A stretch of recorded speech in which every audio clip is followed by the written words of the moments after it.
to teach you another topic of science class, and I hope you must have understood the last topic, which was states of matter.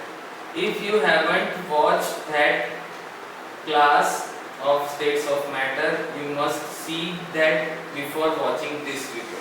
उसका reason ये है कि उसको देखने के बिना आपको ये जो टॉपिक है वो समझ में नहीं आएगा.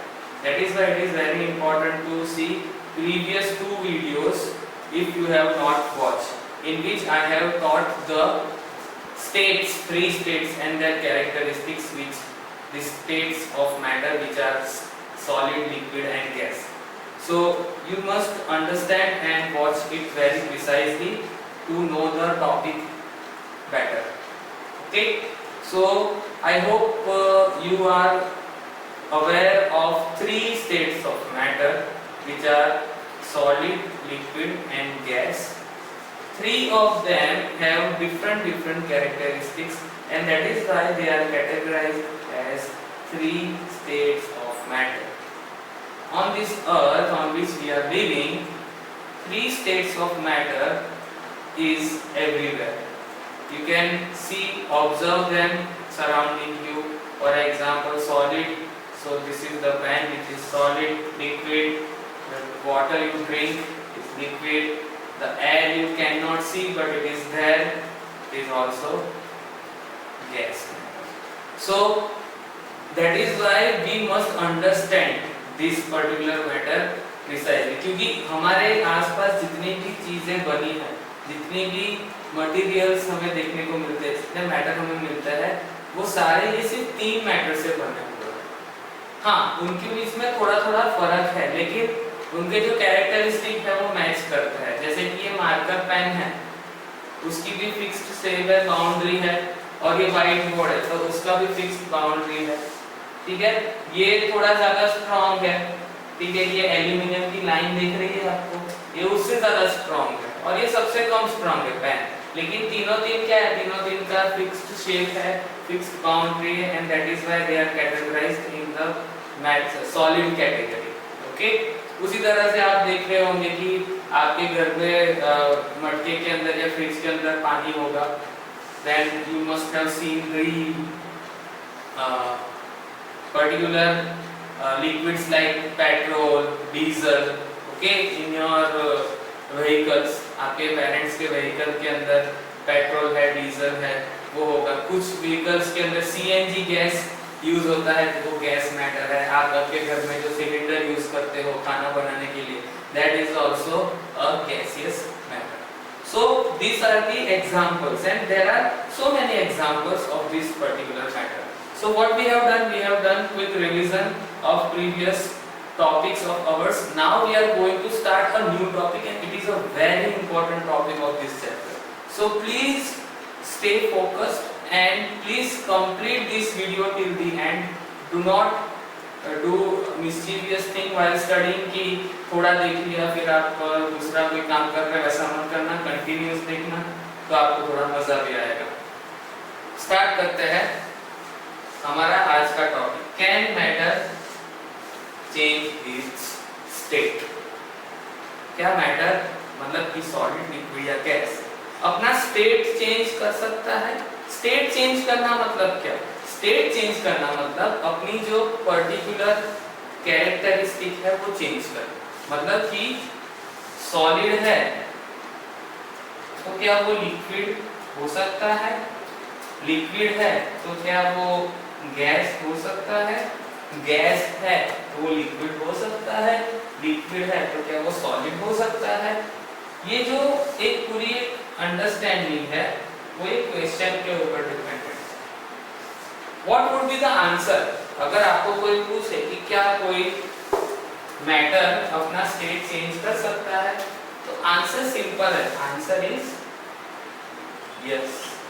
Yes, it can change its state. कोई भी मैटर अपना स्टेट चेंज कर सकता है. कुछ अपने आप करते हैं, कुछ हमें करना पड़ता है. तो कैसे होता है? तो अगर आप आंसर दोगे यस, तो वो दूसरा क्वेश्चन क्या होगा? मैटर अपना स्टेट चेंज करेगा कैसे, how it is going to do that. और उसके लिए हमें क्या करना पड़ेगा, एक एक्टिविटी समझनी पड़ेगी। We are studying science subject and it has involved three subjects, three different subjects, physics, chemistry and biology in our syllabus, and each and every concept is understood by practical activity. Without practical activity you won't be able to understand certain topic. So इसीलिए हमें activity करनी पड़ेगी। We cannot perform activity, but कुछ activity है जो हम घर पर कर सकते हैं। आज मैंने ऐसी एक एक्टिविटी आपके मेरे घर पे परफॉर्म की है, मेरे पास जितनी अवेलेबिलिटी थी उसके हिसाब से। बट पहले हम क्या करते हैं, हम लोग उसका थियरी समझते हैं। ओके, सो हम लोग क्या करेंगे, थियरी स्टार्ट करेंगे। तो मैटर अपना स्टेट चेंज कर सकता है। तो हम लोग एक एग्जांपल देखते हैं। क्या एग्जांपल है, एग्जांपल है किसका, ice, water and water vapor. Ice, water and water vapor, way water के तीन फॉर्म हैं। हमारे अर्थ के ऊपर ideally water is found in liquid stage, but जहां पर टेम्परेचर कम होता है वहां पर वाटर जो होता है वो कैसे फॉर्म में मिलता है, in the form of frozen ice. Water froze हो जाता है तो आइस हो जाता है कौन सा, ice is the solid matter, water is the liquid matter and water vapour is gaseous matter. So what we have understood that water is found in three states. Water तीन states में मिलता है। तो can matter change its state? Yes. And the example is example of water. Water का example हमने देखा। अच्छा, तो water का हमने example देखा। Naturally ये फॉर्म में होता है। जैसे कि आपने एक प्रोसेस देखी होगी कि जिसमें वाटर साइकिल आपने पढ़ा होगा, वाटर साइकिल, तो उसमें एक प्रोसेस आती है इवापोरेशन। क्या आती है, इवापोरेशन। आपने दूसरी भी प्रोसेस समझी होगी ट्रांसपीरेशन, जो प्लांट्स के अंदर होता है। प्लांट्स अपना वाटर लॉस करता है गैसेस फॉर्म में, तो उसको ट्रांसपीरेशन कहते हैं। हम भी जब रेस्पिरेशन करते हैं तो हम भी वाटर रिलीज करते हैं। और हमारे अर्थ के ऊपर जो रिवर्स है, लेक्स है, ओशंस है, वो भी अपना वाटर अपनी सरफेस से रिलीज करते हैं।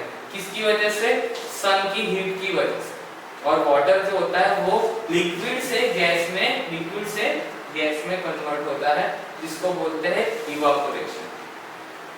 ओके, तो ये प्रोसेस होती है नेचुरली हमारे अर्थ के ऊपर, कि जहाँ पर टेम्परेचर कम है आइस के फॉर्म में वाटर रहेगा, जहाँ पर टेम्परेचर नॉर्मल है वाटर उसके नॉर्मल फॉर्म में रहेगा विच इज लिक्विड, और जहाँ पर टेम्परेचर बढ़ जाता है सन की हीट की वजह से, तो वाटर अपना स्टेट लिक्विड से गैस में कन्वर्ट करता है।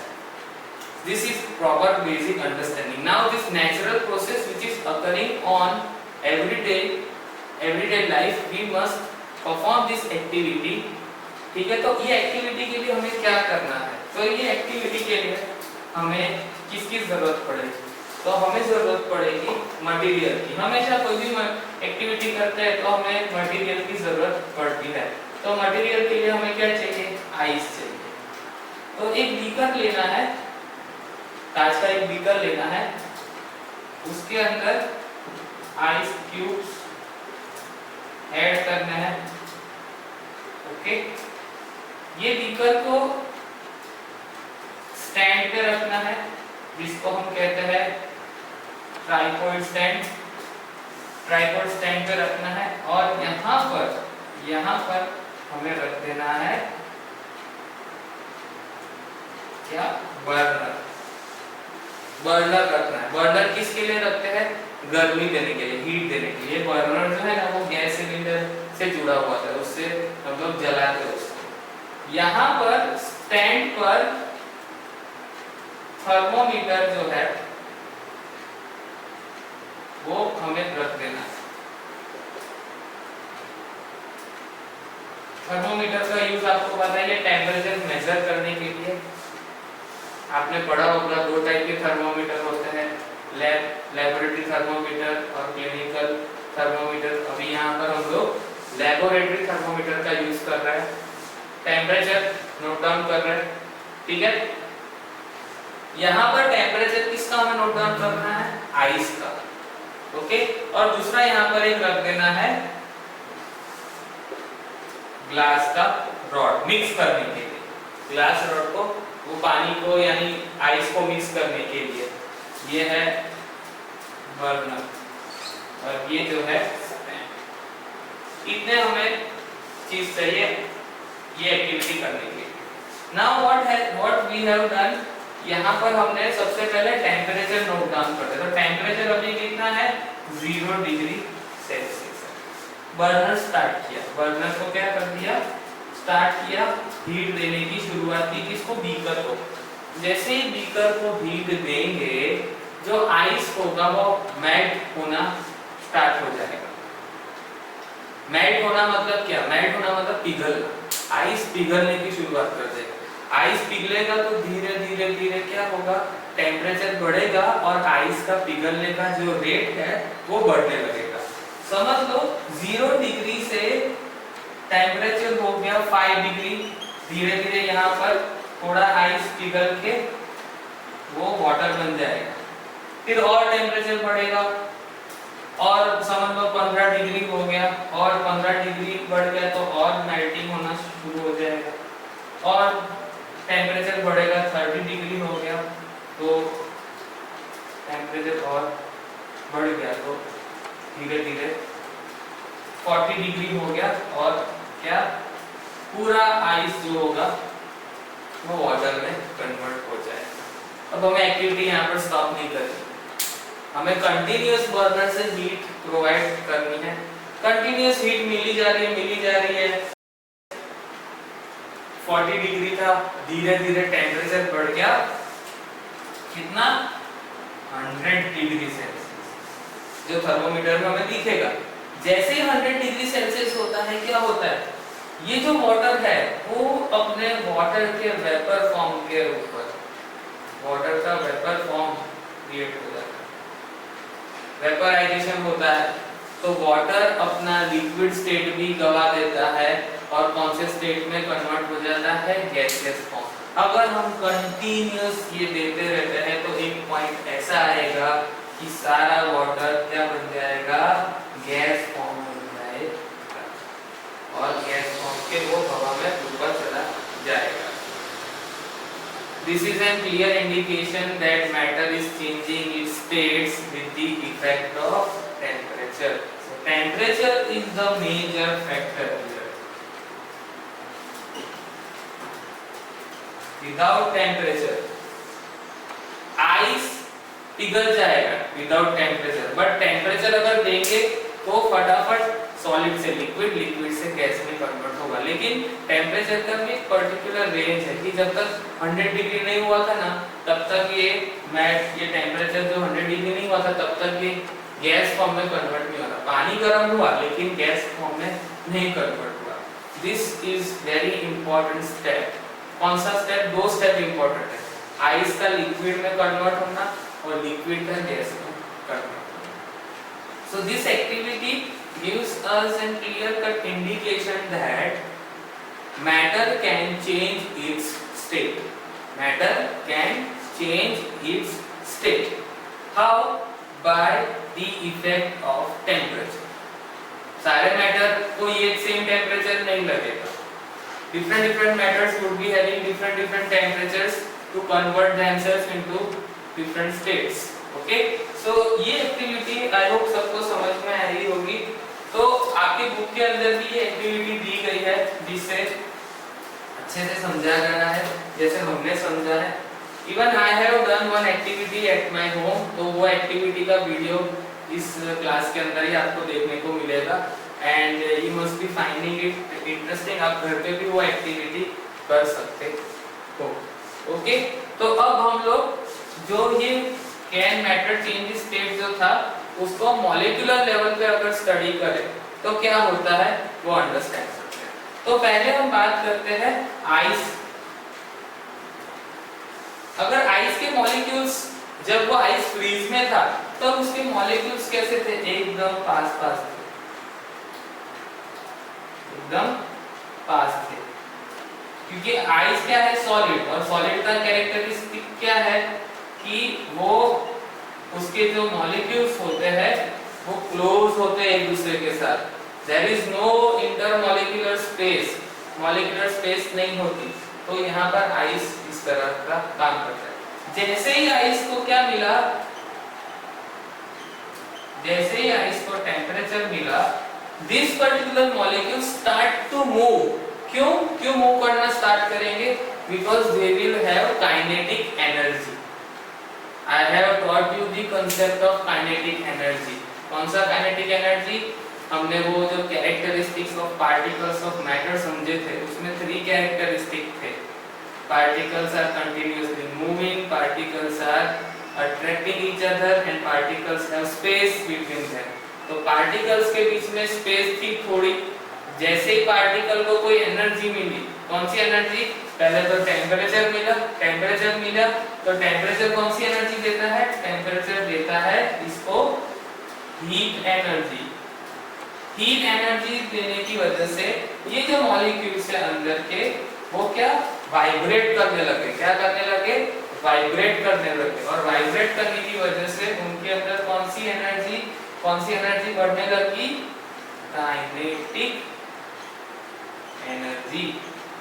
और काइनेटिक एनर्जी बढ़ी उनकी वजह से, इसलिए मॉलिक्यूल्स के बीच में स्पेस बढ़ने लगा, मॉलिक्यूल के बीच में स्पेस बढ़ने लगा, और स्पेस बढ़ा इसलिए वो बन गए आइस से लिक्विड, वो बन गए आइस से लिक्विड मॉलिक्यूल। तो लिक्विड मैटर हो गया। अभी कंटिन्यूअस फिर भी टेम्परेचर बढ़े जा रहा है तो फिर से काइनेटिक एनर्जी बढ़ेगी।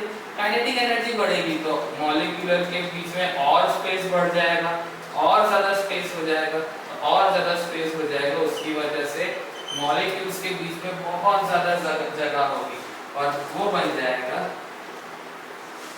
Gas, which is water vapor। तो आइस जो था वो वाटर बना, फिर वाटर से वो वाटर वेपर कन्वर्ट हो गया, which is a gaseous form। So in this way we can understand very important process that each and every matter can change its state, and this is an evident example, evident activity to do such activity। तो ये जो था ये molecular level पे हमने समझा कि ऐसा क्यों हुआ, क्योंकि टेम्परेचर मिला तो हीट एनर्जी मिली तो अंदर के मॉलिक्यूल को कौन सी एनर्जी मिली, काइनेटिक एनर्जी मिली, और काइनेटिक एनर्जी मिली इसकी वजह से वाइब्रेशंस बढ़े, और वाइब्रेशंस बढ़ने की वजह से मैटर जो था अपना स्टेट चेंज करने लगा। So temperature is the major factor to understand this particular concept. कौन सा, can matter change its state. So yes, it can change its states under the effect of temperature। So I hope you have understood this particular topic very well। In the next class I will teach you further detailed understanding of this particular topic। Now what would be your homework? तो आपका homework क्या होगा? तो your homework would be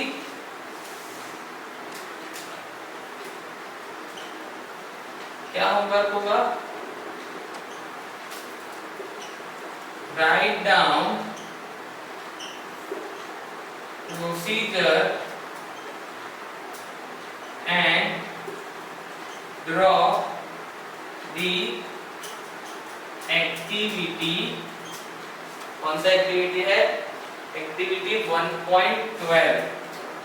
जो activity हमने की ना वही एक्टिविटी सेम आपको ड्रॉ भी करनी है और उसकी प्रोसीजर लिखनी है आपके खुद के वे से। ये आपका होमवर्क रहेगा। This is going to be your homework okay, and last homework I hope आपने कर दिया होगा, सॉलिड लिक्विड गैस का जो डिफरेंस था वो. So this would be your homework, and in the next class we are going to understand another definitions.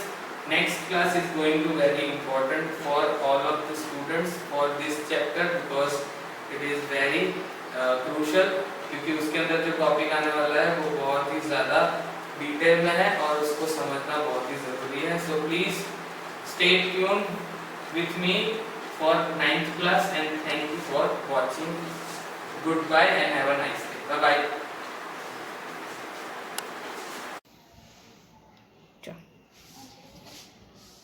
Hello students, we have to perform one activity to understand whether matter can change state. और इसके लिए हम लोग क्या activity करेंगे?